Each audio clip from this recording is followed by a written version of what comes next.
Quiero iniciar diciendo que en esta pregunta hay unas afirmaciones muy delicadas que debemos tener cuidado de cómo se formulan las preguntas o las afirmaciones acerca de Dios.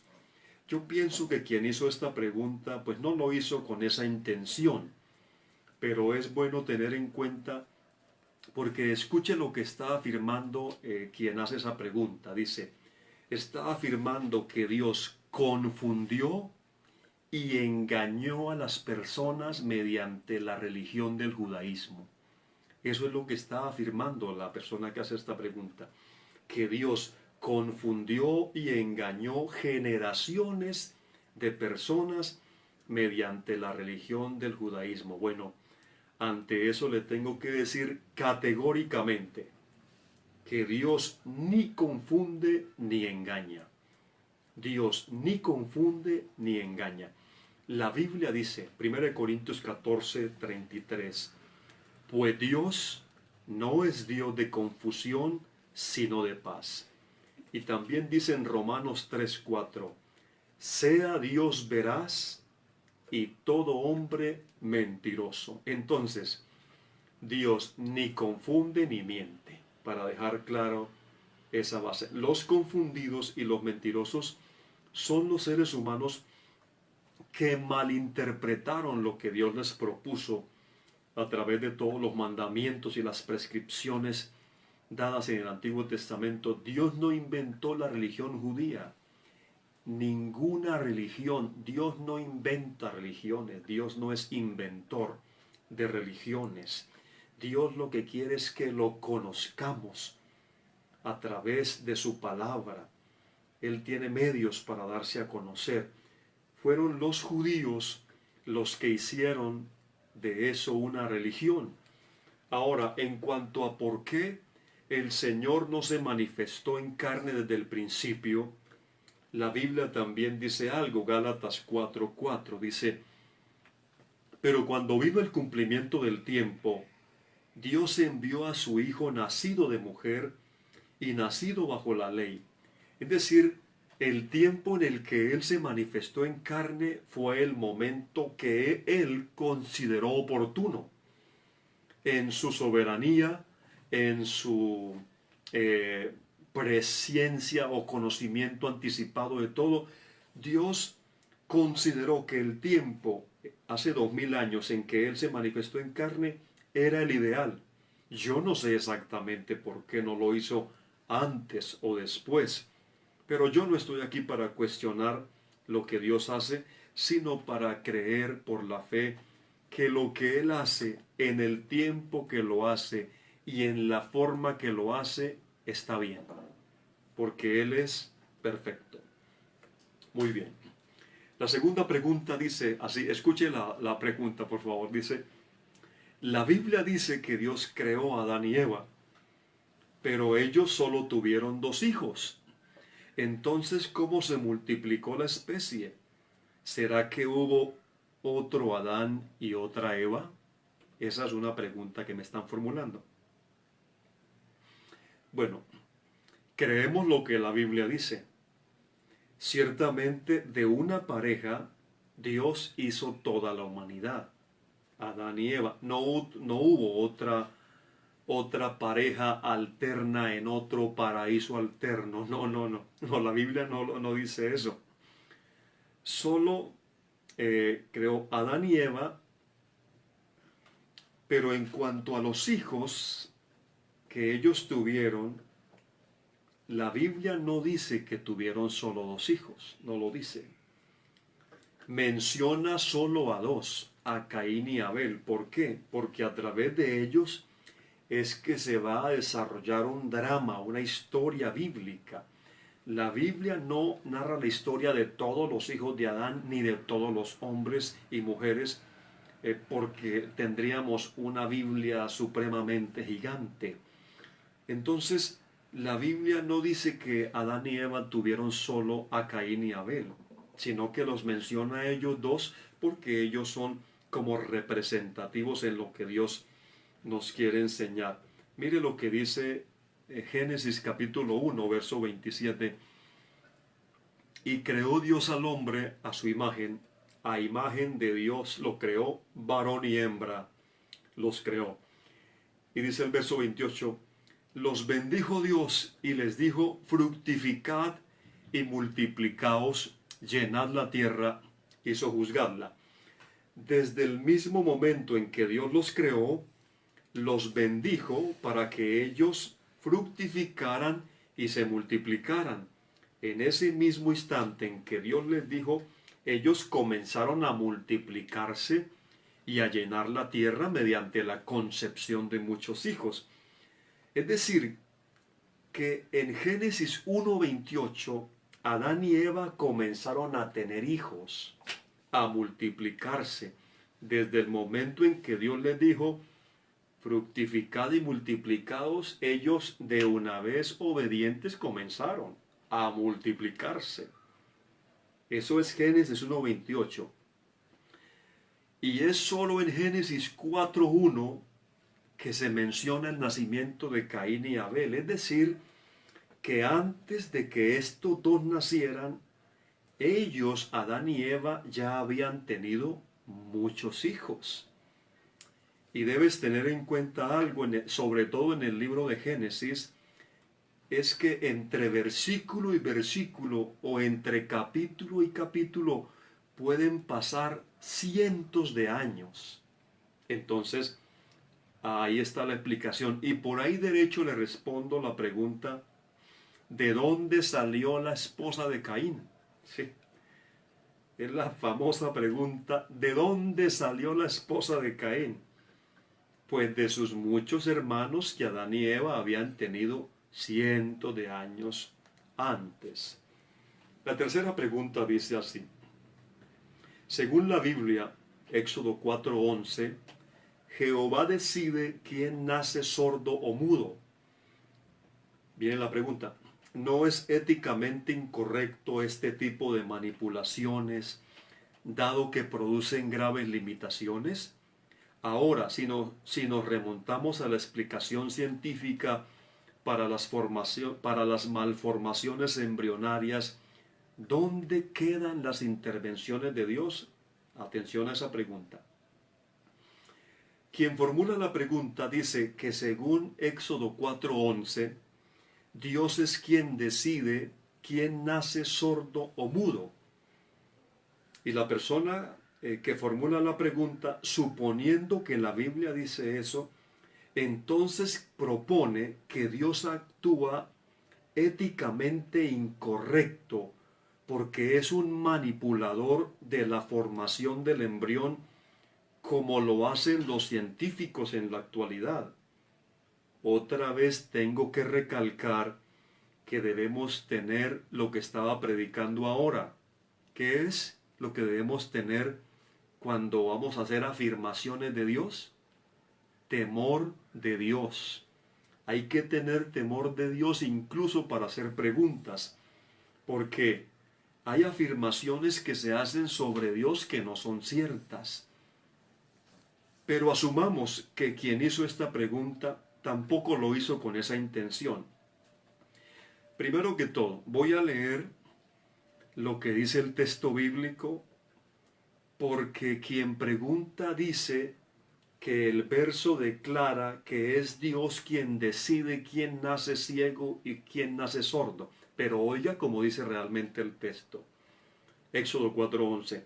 Y Jehová le respondió, ¿quién le dio la boca al hombre? ¿O quién hizo al mudo y al sordo, al que ve y al ciego? ¿No soy yo Jehová? ¿Qué está pasando en ese texto? Dios está enviando a Moisés a Egipto para guiar al pueblo de Israel en su salida de la esclavitud. Pero Moisés está poniendo excusas y excusas.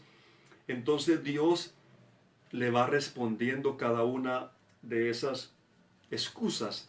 Ante estas palabras de Moisés, escuche el verso 10 de Éxodo 4, dice el verso 10, ay Señor, nunca he sido hombre de fácil palabra ni antes, ni desde que tú hablas a tu siervo, porque soy tardo en el habla y torpe de lengua. Ante esa declaración de Moisés, Dios le responde lo que leímos en el verso 11, que allí lo que está haciendo Dios en el verso 11 es usando un argumento para mostrarle a Moisés que él tiene el poder para usarlo, aun a pesar de la posible deficiencia en el habla que Moisés pudiera tener. Atención, el texto no dice que Dios sea quien decide o que haga manipulación embrionaria para decidir si este o aquel bebé nace ciego o sordo. Por favor, estaríamos hablando de un Dios déspota, de un Dios cruel, de un Dios insensible. Y la Biblia muestra un Dios de amor, de misericordia, de gracia. Dios no decide eso. Eso no lo dice el texto. Ahí no dice que Dios decide quién nace sordo o quién nace ciego. No está diciendo nada de manipulación embrionaria, por favor. Lo que Dios está usando es un argumento para mostrarle a Moisés que Dios lo puede usar, a pesar de su deficiencia. Otra versión dice, Dios le contestó, escúchame, Moisés, ¿soy yo quien hace que hables o que no hables? ¿Soy yo quien hace que puedas oír o que no oigas nada? ¿Soy yo quien puede hacerte ver o dejarte ciego? Es el argumento que Dios usa. No tiene nada que ver con decisiones arbitrarias que Dios tome sobre hacerle daño a un ser humano. Pregunta número 4. Dice así. Hay un versículo en la Biblia que dice, cuando Dios ve la tierra, ella tiembla. Pero entonces el Señor está todo el tiempo con nosotros.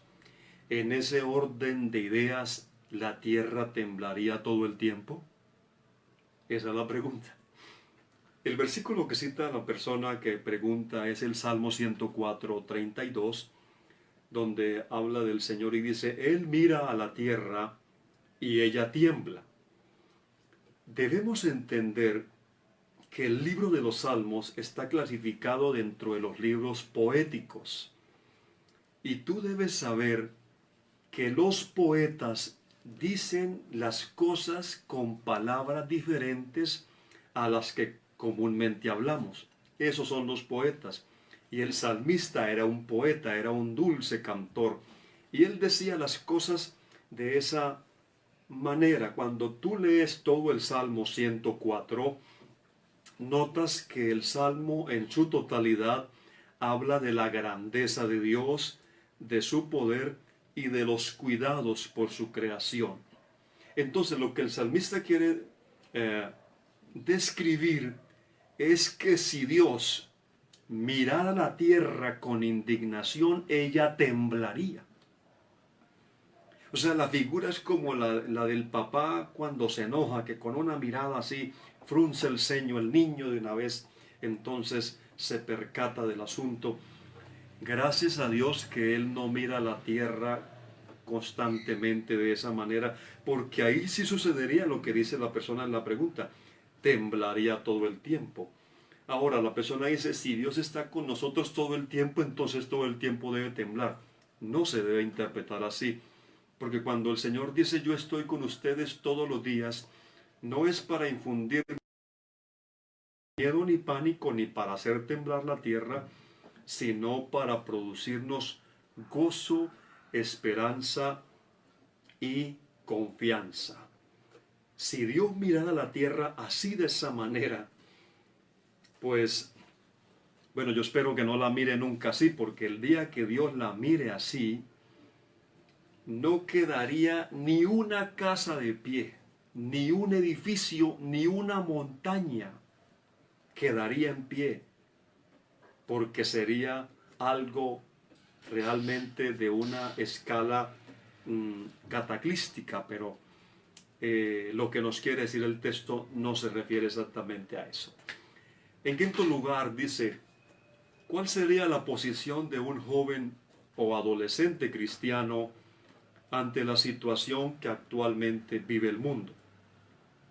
Bueno, ¿cuál es la posición de un adolescente o joven cristiano? Me imagino que frente a la pandemia que estamos viviendo y a todo esto. La posición de un adolescente o de un joven cristiano ante la situación actual debe ser la misma de todo cristiano, de cualquier edad. ¿Y cuál es nuestra posición? Nuestra posición es lo que dice la Biblia, es una posición de confianza en Dios. Estad quietos y conoced que yo soy Dios.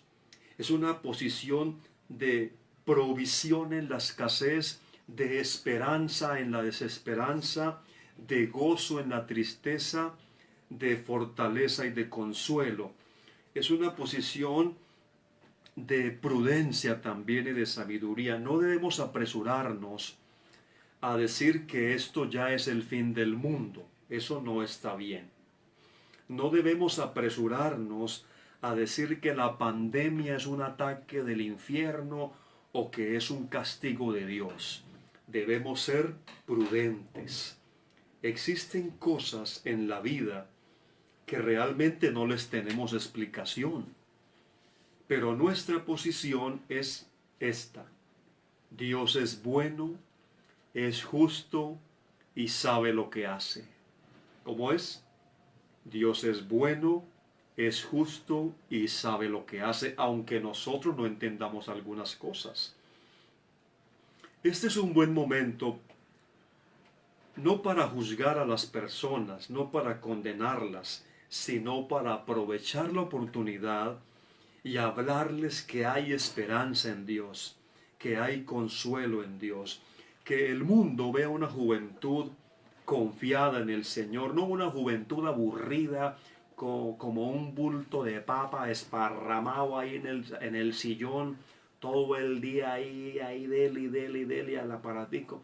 No, no, no, que el mundo vea una juventud firme en el Señor, confiada, sólida. ¿Y tú por qué estás tan feliz si no tienes tantos alimentos, si no hay trabajo, si hay enfermedad? Yo estoy feliz porque Cristo vive en mí, porque tengo el gozo de la salvación, porque tengo su presencia. Esa es la posición de los jóvenes, adolescentes y de todos los hijos de Dios, de un Dios que cuida las aves, que cuida las flores y que también puede cuidar de nosotros. Pregunta número 6, son sino 9, ya voy a terminar. Pregunta número 6, dice, ¿qué quiso decir Jesús cuando prometió una vida abundante? Bueno, la cita que está tomando la persona que hace esta pregunta es San Juan capítulo 10, verso 10. El ladrón no viene sino para hurtar y matar y destruir. Yo he venido para que tengan vida y la tengan en abundancia. Este es uno de los versos que han manipulado los predicadores del Evangelio de la prosperidad, que está muy de moda. Los predicadores del Evangelio de la prosperidad económica, claro. ¿Qué piensan que con vida abundante entonces el Señor se refería a que debemos tener casas, carros, fincas y una abultada cuenta bancaria y que no podemos pasar por pruebas ni por dificultades porque si tienes enfermedad, entonces eso es que el diablo ya te tomó y para que seas próspero, entonces no te puedes enfermar, no puedes pasar por pruebas. Eso es una total mentira. El mismo Jesucristo dijo, en el mundo tendréis aflicción, pero confiad, yo he vencido al mundo. Entonces, cuando habla de vida abundante, no precisamente se refiere a abundancia de bienes materiales, porque el Señor también les refirió una parábola diciendo, la heredad de un hombre rico había producido mucho, y él pensaba dentro de sí diciendo, ¿qué haré? Porque no tengo dónde guardar mis frutos. Y dijo, esto haré, derribaré mis graneros, y los edificaré mayores, y allí guardaré mis frutos y mis bienes, y diré a mi alma, alma, muchos bienes tienes guardados para muchos años, repósate, come, bebe, regocíjate. Pero Dios le dijo, necio, esta noche vienen a pedirte tu alma, y lo que has provisto, ¿de quién será? Así es el que hace tesoro para sí mismo y no es rico para con Dios. Entonces, el pecado de este hombre no radicó en que le fuera bien materialmente. Dios no se opone a que tengas bienes materiales. Dios no se opone a que hagas contactos, hagas empresa, ensanches tu negocio. Él no se opone a eso. Pero mire cómo habló el hombre de la parábola. Identifiquen ustedes el pronombre personal y en qué persona habló él. A ver, dice así: ¿qué haré? Esto haré, derribaré, edificaré, guardaré. ¿Qué más dice? ¿Sí? ¿Habló en qué? En primera persona, en singular. ¿Dónde estaba Dios en sus planes? ¿Dónde estaba Dios en sus proyectos? Haré, no haré, derribaré, engrandeceré. Habló consigo mismo, no habló con Dios. El problema de este hombre radicó en que Dios no estaba por ningún lado en sus planes y en sus proyectos. O sea, tenía vida abundante material, pero no tenía vida abundante espiritual. Lo importante en este caso es lo espiritual. No nos oponemos a que la persona viva bien en lo mejor de los casos, pero entre lo uno y lo otro, lo más importante es lo primero, que es lo espiritual. De tal manera que la vida abundante que promete el Señor va más allá de los bienes materiales. Cuando Jesús le dijo que les iba a dar vida abundante a sus seguidores, entonces les está hablando de estas cosas. Escuche: abundancia de gozo, abundancia de paz, abundancia de paciencia, abundancia de benignidad, abundancia de bondad, de fe, abundancia de mansedumbre, abundancia de templanza, abundancia de amor, abundancia de dominio propio, abundancia de virtud. Todas esas cosas deben abundar en nosotros. Los bienes materiales son añadiduras. Bienvenidas. Bienvenidas las añadiduras, claro que sí. Qué bueno tener una buena casa, un buen vehículo, una buena economía. ¿Cómo no? Bienvenido todo eso, siempre y cuando eso no ocupe la mente, el corazón. Porque la Biblia dice, donde esté tu tesoro, allí estará tu corazón. Si mi tesoro es Dios, mi corazón estará en Dios. Si mi tesoro son los bienes materiales, allí estará mi corazón. Por lo tanto, abundancia de vida en Cristo es eso, es tenerlo a Él a plenitud en nuestra vida. Y dice la Biblia, y las demás cosas serán ¿qué? Añadidas. Entonces, tú tienes abundancia de vida en Cristo y todas las demás cosas serán añadidas. Pregunta número 7. Vamos tomando la recta final ya. Dice así, esta pregunta muy interesante: ¿puede la salud mental, la depresión, la ansiedad, la baja autoestima, etcétera, afectar la salud física? Es una pregunta interesante. ¿Puede la salud mental, depresión, ansiedad, baja autoestima, etcétera, afectar la salud física? En otras palabras, ¿pueden las enfermedades mentales afectar o producir enfermedades físicas? Totalmente cierto. Afecta profundamente, científicamente comprobado. Pero antes de que la ciencia lo descubriera, ya la Biblia lo había dicho. El corazón alegre hermosea el rostro, pero la esperanza que demora es tormento del corazón. Es decir, que lo que sucede en tu alma y en tu espíritu afecta a tu cuerpo. Esas emociones, ansiedad, agonía, depresión, baja autoestima, etcétera, son emociones dañinas. pero son emociones intangibles, no son físicas. Pero entonces ahí sucede lo que se llama somatizar. Es decir, que las cosas intangibles que llevo en mi alma somatizan, es decir, se reflejan en el cuerpo. La palabra soma quiere decir cuerpo. Entonces, esas emociones somatizan y se reflejan en el cuerpo, en dolores que afectan, y eso son lo que se llaman las enfermedades psicosomáticas, que dañan las emociones afectando el cuerpo. Así como las emociones dañinas producen enfermedades y dolencias físicas, también las emociones buenas entonces traen un gozo, un regocijo. Escuche lo que dijo el Señor en San Mateo 11:28. Venid a mí todos los que estáis trabajados y cargados, que yo os haré descansar. La enfermedad de este siglo es el estrés, la ansiedad, preocupación, y más en estos días, ¿verdad? Estamos siendo probados en la fe estos días.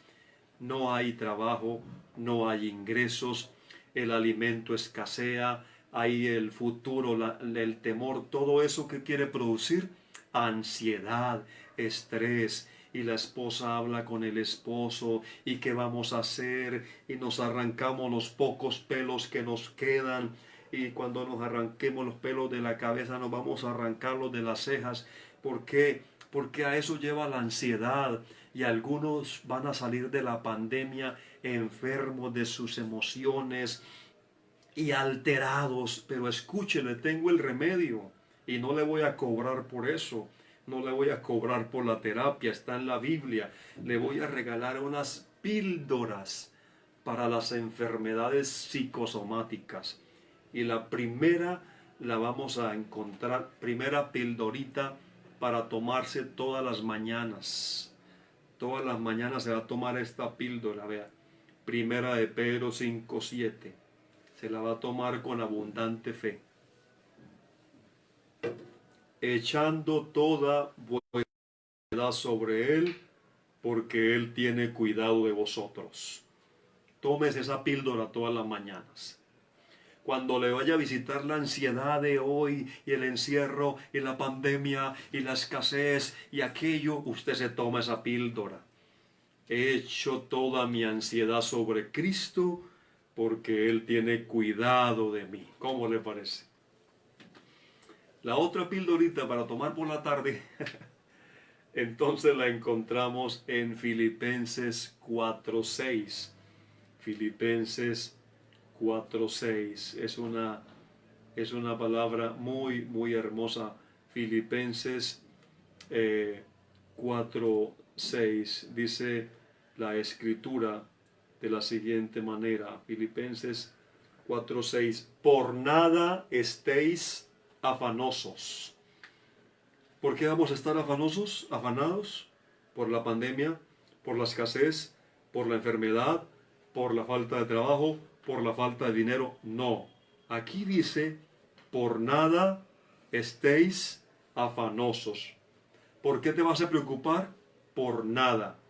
Por nada. ¿Por qué? Porque ya echaste la ansiedad sobre Cristo, entonces no vas a tener afán de nada.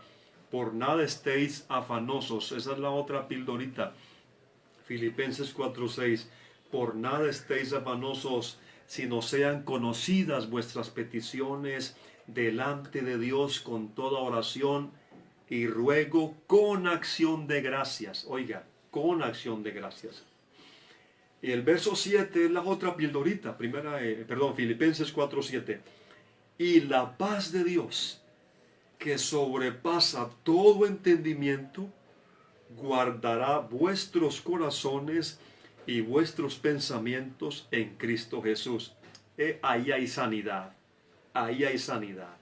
Si usted es el que se la pasa con dolores y esto y aquello, que no sé qué, y voy al médico y no me dan con... Bueno, pues aquí le estoy dando con el chiste.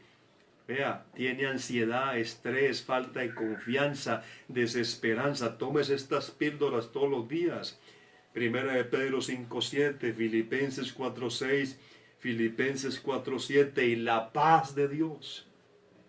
Si ya echó vuestra ansiedad sobre Cristo, ya no está afanado y ahora tiene paz. ¿Se da cuenta? Usted echa la ansiedad, ya no se afana y ahora tiene la paz de Dios que sobrepasa todo entendimiento. Y esa paz de Dios entonces, ¿qué va a hacer? Va a guardar los pensamientos y los corazones en Cristo Jesús. Es muy importante entender estas cosas que suceden. La última pildorita por la noche, esta se la va a tomar antes de dormir, antes de acostarse, con abundante confianza. Se va a tomar esta pildorita que le va a caer muy bien por la noche. Dice así, en Mateo 6:34. Esta es la pildorita por la noche, para el sueño, para el descanso. Así que no os afanéis por el día de mañana. Oiga, se va a acostar y se va a tomar esta píldora. Así que no os afanéis por el día de mañana, porque el día de mañana traerá su propio afán. Bástale a cada día su propio mal. Y así, ahí le di una corta terapia. Amén. Por esto los psicólogos le cobrarían más de 200,000 pesos, pero yo se la doy ahí por gracia. Así que recuerde esas 4 pildoritas para que viva en la paz de Dios. Pregunta número 8, voy terminando. ¿Qué quiso decir Jesús cuando dijo, toma tu cruz y sígueme? Eso lo dijo en Mateo 16:24. Resulta que el Señor Jesucristo apeló a una figura muy conocida en ese tiempo, porque en ese tiempo era muy común ver pasar por las calles de Jerusalén a hombres con una cruz. ¿Para dónde vas? Hacia el monte Calvario. ¿Y qué te va a pasar? No, me van a crucificar. Entonces el Señor toma esa figura muy conocida para ellos en esa época para decirle a los seguidores, vea, piensen bien si me van a seguir.